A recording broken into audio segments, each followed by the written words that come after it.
Lotark, our friends. Hey everybody, it's Jason Blaha here, and once again it is time for another Orc Mode workout, and today was Dynamic Effort Squat and Deadlift Day. Just a quick reminder for those of you who watch these videos and enjoy them, please click like down below. Help me keep the likes higher than the dislikes. We don't always successfully do that. Lot to talk about in this video today.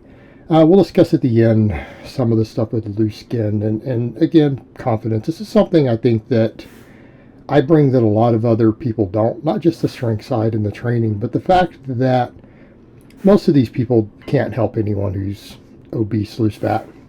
Right? These people have never been through anything. In fact, the fact that a lot of these other YouTubers will literally take pops at somebody like me for losing 100 pounds of body fat and having loose skin for it shows that they actually aren't serious about health or fitness. They're just clowns who are caught up in their bizarre G4P bodybuilding cult, right? And that's what it is. Nothing to do with fitness or health. And even for you guys, it's not even about getting girls. It's about getting dudes. That's it. That's all it's about. But let's come over and talk about the dynamic effort work today. Increased band tension because my max went up.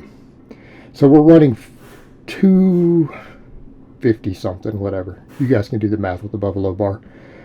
We're running 250 and some change for the bar, which is 47%, and running 33% max on band tension for 5x5.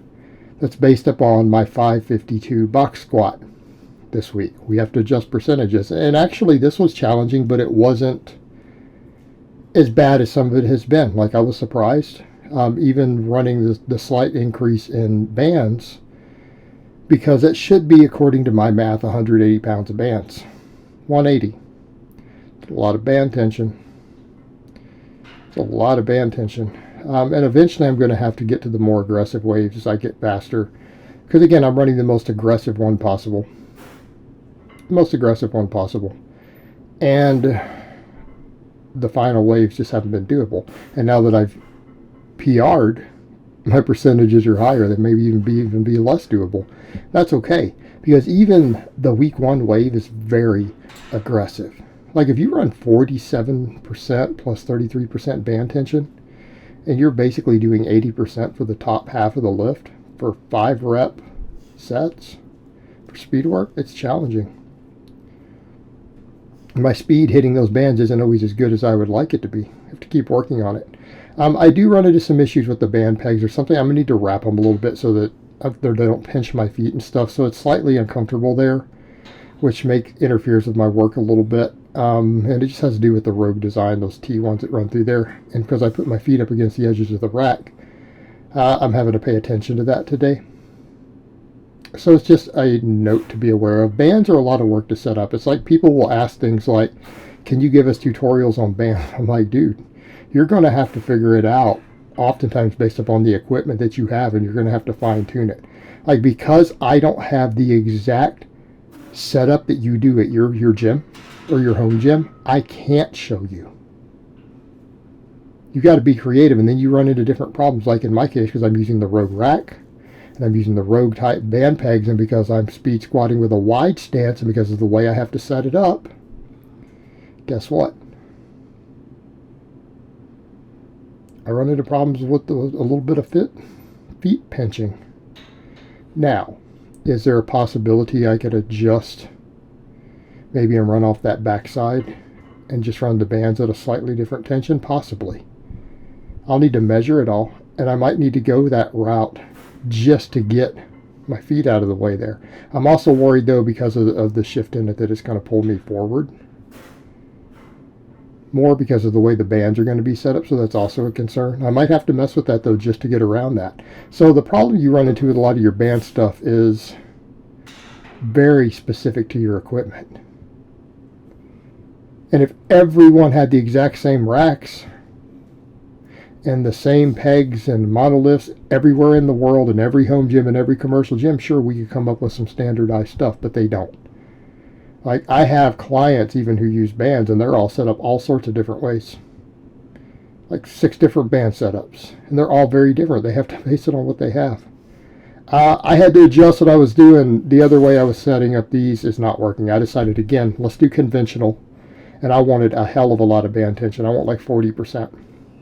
So I'm running what should be 250, and then I do like 255 on the bar. It feels like more.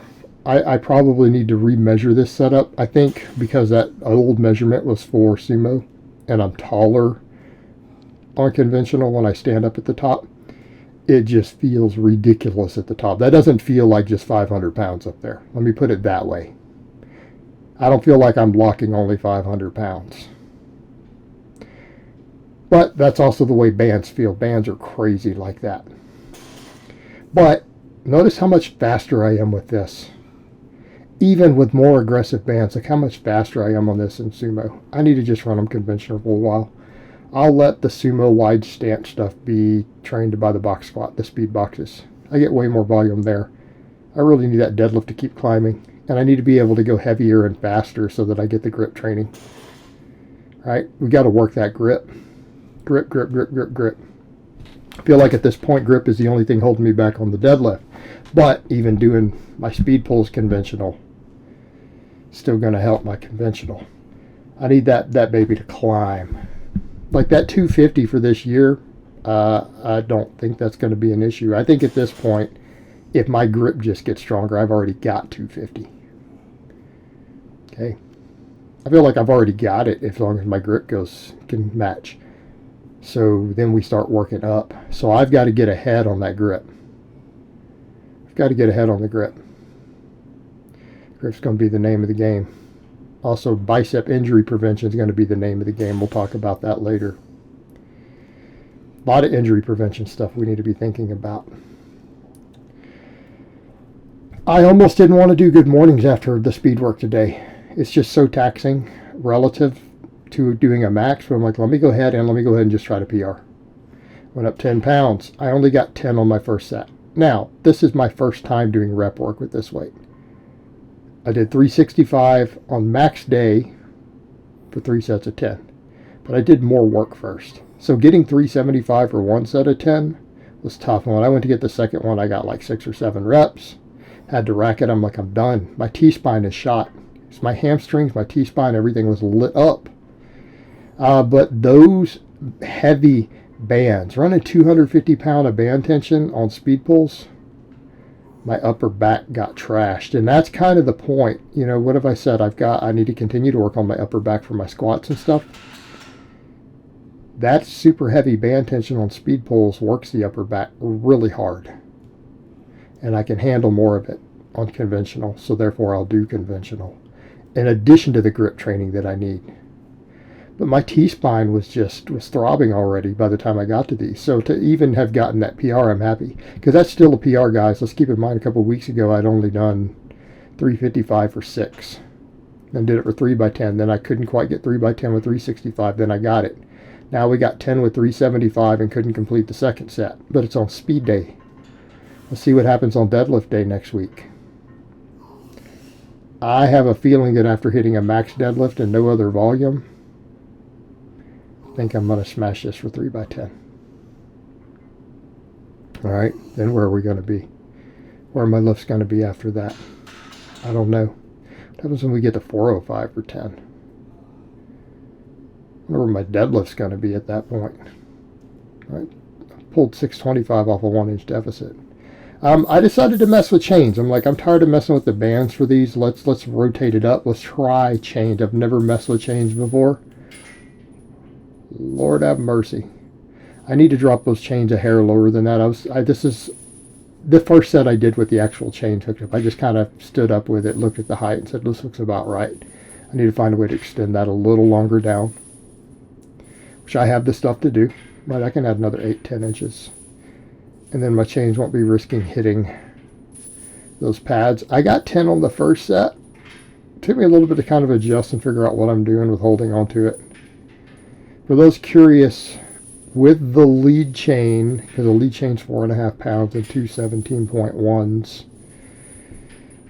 it's about 39 pounds of chain. Those little carboners in the middle are aluminum, I think, so they're not very heavy. They don't add significantly. All right, they're not significant. So we're looking at about 39 pounds of chains. I got 9 on the next 2 sets. These are harder than I thought they'd be. Like, I thought bands were hard, and I'm like, yeah, bands are challenging. Oh man, it kind of hit my hamstring a little bit differently, right? Instead of the outer edge, like if you think of the lateral side of the hamstring where it attaches at the knee, I felt these a little more in that inner head down by the knee. So it's a slightly different stimulation. So again, we avoid some of our overuse. We can change things up a bit. But man, these just torched my hamstrings. That's good. That's what we want. We need to keep getting those hamstrings stronger. Because let's come down to it. How are we going to prevent injuries? Well, strong hamstrings. And I need to make sure that lower insertion point gets worked. Okay, we need that. And I need that peak tension, because the other thing is a lot of our hamstring exercises don't put weight at peak tension. Even the glute ham raise like this, it's a little bit of a bottom position movement. But if we add chains, we make it harder at the easier points at the top. As we get near peak contraction, we're having to hit that chain. Makes it a hell of a lot harder. Okay? So if we really want to kind of make it a little more of a dynamic exercise and really get some variation, stuff like this with the accommodating resistance is different, and it hits your hamstrings different. You've got to build those hammies up. Not just for the lifts themselves, but definitely injury prevention. We need to be thinking in terms of hamstring tears, bicep tears, because I'm not playing on deadlifts anymore, guys. We're up in the 600s. All right? That's no joke. Like, this stuff is no joke. Also, sometimes I superset some smaller stuff, the reverse hypers, and I realize, let me just do a real lift, and you guys are just going to see it done. I just jump the camera back and forth, so I actually superset these. So I did my 300-pound 5x10 reverse hypers, but then I'm doing axle bar curls for sets of 10. And I'm like, let me just go ahead and I'll start doing these because I need the extra bicep work. And I had been doing just really high rep stuff kind of off days. So I'm like, let me start incorporating normal curls again. I haven't done any really in the main training sessions for a couple of weeks now. We know I need the bicep injury prevention. Okay, so this really fits the bill. Me to do 5x10, maybe just do it twice a week, gives me 10 good sets on my deadlift days. So I'm not fatiguing the tendon before I have to do a pull, because if I have a max deadlift coming up, we don't want to fatigue it ahead of time. So we can do it on the lower body day. Besides, my upper body needs a lot of work. Objectively speaking, my legs are more developed than my upper body. My lower body lifts are better than my bench. It's not going to hurt, especially because I get so much extra leg work on my restoration days. Sled drags, plyometrics, high rep reverse hypers. And then I want to be able to throw more bicep work in there, more grip work on those days, and not worry about biceps. So I can work on tricep press downs with the bands, because triceps are really going to be more important to me. They really are. And supersetting them just leads to a lot of pumping and loss of performance. But one of the side notes, occasionally I show stuff like this where you guys can see everything. You can really see the loose skin down below from the fat loss. And you guys saw the picture. I wasn't even in my fattest at that before. I had a 46-inch waist roughly. In that picture I put up yesterday on the community tab showing a then versus now. Okay, I've lost a ton of body fat, guys. Lost a ton of body fat. Now I still have body fat I can lose, and that I will lose. As long as I can keep getting stronger while doing it, that's going to be the name of the game. Like, I don't mind continuing to lean out if we can make gains while doing so. I'm not willing to do so at the expense of gains. That's why it's going to be very slow. That's why it has been slow. People are like, well, you've only lost a little fat this year. Yeah. Yep. Down 7 pounds, but I've been hitting PRs with that 7 pounds of weight loss. And it'll drift back down. It'll drop another pound here or there, till we get down to 215. And we can assess and figure out where to go from there. But the point is, there it is. And the funny thing is that, ironic is that you got so many people who will literally make memes and troll me over it. It's just like, so what? I'll show you guys again. There it is. Why? I'm secure and confident in the fact that I have lost 100 pounds of body fat, and I've got an elite deadlift. I'm going to have an elite total in my 40s. Okay?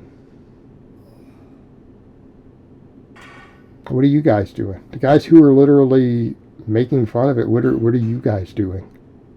I mean, one of the guys who literally made fun of it before, I'm not going to get into his name, only squats like 400 pounds. It's just like, seriously? And you're a fitness professional, but you're going to laugh at my loose skin when you squat 400 pounds. Come on, dude. And are you even about fitness or not? I'm over here improving myself, trying to inspire others to improve themselves. And people want to clown about nonsense. We need to get serious. And I used to troll, guys. I used to do a lot of stuff that was trolling and all these other things. And I've come to learn this is not productive. I care about being the best that I can be and just becoming a better, stronger person and learning everything I can about strength training and getting as strong as possible, injury-free, and helping everybody else do the same. My clients, my viewers. That's what I live for. Okay? That's what I live for. It's my calling, man. That's what I do. People just want to come on the internet and clown. Why don't you guys put some hard work in? Why don't you come in and instead of clown and look at what I'm doing and say, hey, if this guy can do it, I can do it. Learn some things. Let me help you. But instead, everyone wants to clown about nonsense. Come on, grow up, guys. I've had to grow up. I've had to grow up a hell of a lot. I think it's time for a lot more people out there to do it. But again, these will also help with bicep tears during the deadlift because, again, that extra forearm work, working that extra insertion down there. Okay, valuable injury prevention tool to do these with the axle bar. Even with more moderate reps like 10s like this, we're still getting that connective tissue. So great workout. I'm really happy with it. Very productive day. We're going to PR on a deadlift this next week. Watch it. It's going to happen. So I hope it's been informative, and I will talk to you guys next time.